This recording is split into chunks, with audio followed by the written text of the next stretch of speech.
OptixEQ, and today on the video race of the day, it's not going to be really a video race of the day. I want to explain how to use OptixNOTES, and I'm going to give you a little process for applying OptixNOTES. I think it'll be helpful. The one thing you notice when you buy OptixNOTES, you get a button called OptixROD, and that's a great utility for finding notes that could be meaningful. So what I'm going to do is I've already done this, but you click rod, and what happens is you get loaded in there every horse that's running in our database for that day. So one of the things I like to do, you see these little filter bars up here. I like to kind of filter on horses that had a green keyword in its last race. So that would be GW1, okay? And why that's important is because green keywords project improvement for a horse. Now, still, the horse needs to be in the right spot, needs to get the right conditions to be a contender, but still, this is an effective tool for at least, you don't want to miss horses like this, right? Because they're usually fly a little bit under the radar, so it's good to understand how to use this tool and not miss these types of opportunities.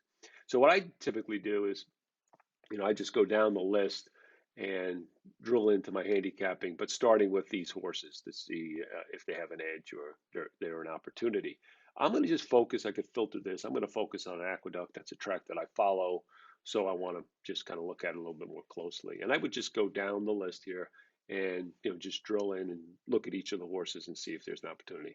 I'm going to start with the second race, horse number 4, Fetching.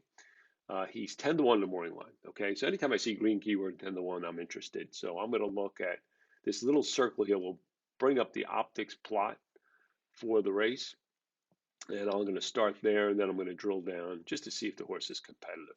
The first thing I look for in the plot, just to see where the horse is. He's a square. That's good. Quadrant 4, he's going to need some help closing. But you can see the speed rating is extremely high. It's 70. So there's going to be some pace in this race. The contention is probably average. So, well, okay, still interested in this horse. I'm gonna go to the grid because I want to see how this horse kind of compares on numbers and so forth. And so it brings up the grid. I'm going to look at number 4, Fetching. Before I do that, actually, I'm going to look at the last 45 days to the horses in this field just to get a gauge what it's going to take to win a race like this and where the horses are in their form cycle. It looks like, for the most part, these horses are either low 80s or high. There's a couple of horses in high 80s.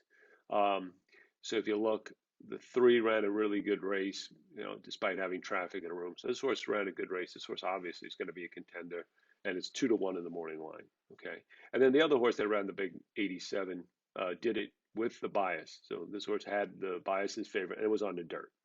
Okay, so I kind of discount that race. So just looking at Fetching, he's an 80, kind of compares to the others, but he's had this against, it was very wide, extremely wide, no handle. So the horse just wasn't handling the track. So don't know what the weather's going to be like. Don't know if all these tracks are different. But for that particular day, this horse didn't handle the going. Okay, I'm going to drill down a little bit more deeper. So just my first blush, this horse kind of fits on numbers, especially with the projected improvement. And you can see in his pass, Fetching is run in her pass, run 90, 87, 87, good enough to win, 89, good enough to win a race like this. And so we can see in the last 2 races, the numbers have been a little bit deflated, but you can kind of excuse that, right? So if you go back, this horse at a similar level, Belmont, ran 89, good enough to win this race. The Saratoga races were a little bit more difficult in terms of class. Didn't do her best. And the other thing about those races, they're 5.5 furlongs. Okay, that's the difference. Came back around 7 furlongs, but had no cover and was wide. So didn't get an optimal trip that day. Probably not the right distance. And then we have the issue with not handling the track and extremely wide. So this is a horse that fits kind of on numbers, has had some soft excuses, and is 10 to 1 in the morning line.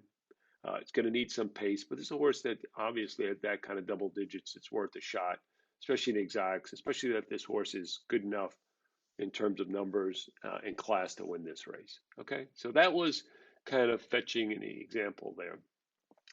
Another example was race 3 to get kind of two horses that came back or coming back and were against the bias last time. Just going to drop in. Let's look at those horses. Not going to probably spend that much time on these horses, but just want to point out they look really good on the plot. Both the 8 Duck Fat and the number 5 Lady Thornhill. Lady Thornhill is 5-2, and the 8 is 6-1. So right there. I mean, I'm kind of interested in the 8, and I recommend that you kind of dig a little bit deeper. It's another race where the contention looks like it's average, but the speed rating is very high. So the number 8 is kind of a off the pace type, and just seems interesting. Again, people might mistake that last race for a poor effort, but we know it was against a severe speed bias that day. So again, using that information, getting to things quickly is what notes and ROD are all about. Okay.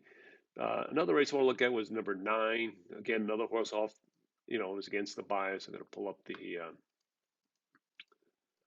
plot on that horse. These are lightly raced horses. They're maidens. Not a lot of form to go on. If you shoot over here to the table, there's the 9, my friend Duke. The horse ran a competitive 74. We just kind of look at the horses that have done some running. That horse compares well. And again, against the bias last time, just kind of projecting that this horse will improve the next time. So puts him right in the mix at a price at 6-1. Good to see Jose Ortiz, who rode the horse the first time, come back on him for donk. So that's a positive, I would say. So this is another horse that's a kind of a viable contender at a decent price. Just quickly going through the notes. Again, some of these races will come off the turf and all the rest, so you just need to pay attention. But just this is a great tool just to kind of get into handicapping and feel like I'm on live horses and not having to spend a lot of time getting there. The last one I will look at is the 7th race, the number 8 Fingal. And again, this list you can look at it and dig in yourself. It's the list here I have for the Aqueduct horses with green keywords last race. But I just want to spend time on one more, and that's number 8 Fingal. Let's go to the 7th race, and let's look at him.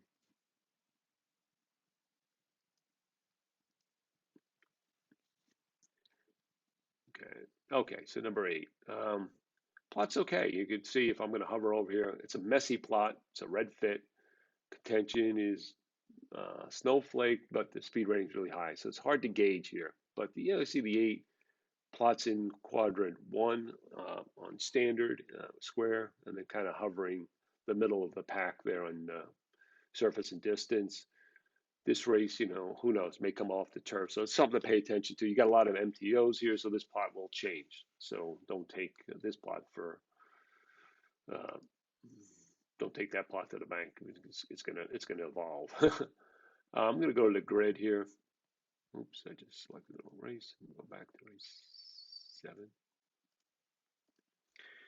And again, I'm just going to kind of evaluate Fingal versus the other horses in their kind of what I would say current form cycle. So I'm going to look at the last 45 days.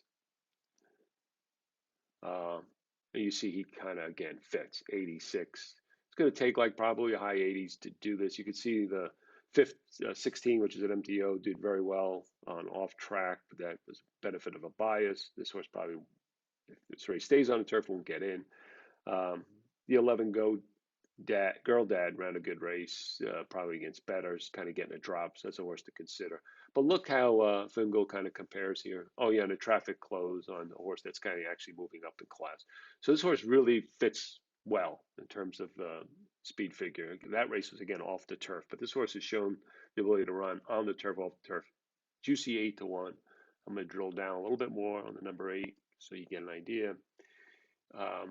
This is a horse, again, capable of running in those high 80s, which is going to take to win the race. Now, the good thing about this horse can turf. If this race is taken off the turf, this horse looks like he's viable too. In fact, the best figure this horse has ever run was an off the turf race on a huge 97 in the slop. So this is a horse that seems to be versatile. The morning line seems to be really good, So this is another horse that I quickly kind of got to without doing a lot of work. And again, you could spend more time with this race and dig down and feel how you want to play it. But I just, again, wanted to show you how you can use OptixNOTES, and particularly use the ROD utility to help you find kind of these hidden gems in racing. So again, more information about us, optixeq.com. I'm John Doyle. I'm the co-founder of the company, and so if you need any information, just contact us on email or on a website. And thanks for listening.